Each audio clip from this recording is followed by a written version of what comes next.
Good afternoon আমার Facebook সকল বন্ধুকে।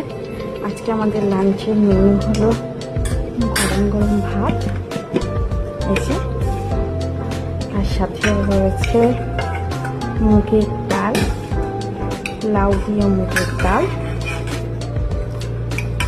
বড় বড় করে লাউ কেটে মুগের ডাল, তার সাথে রয়েছে ঢেঁড়স আলুর তরকারি, আর দুটো আমার ছেলের জন্য আলু ভাজা, এখনো মাখা হয়নি। এরপর হচ্ছে চলে আসুন গরম গরম মাছ ভাজা, লঙ্কা ফোড়ন দিয়ে গরম গরম মাছ ভাজা। এটাই হলো আজকে আমাদের লাঞ্চের মেনু।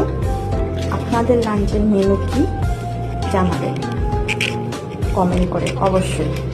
আমি ঝটপট মাছটা ভেজে নিই। টাটা।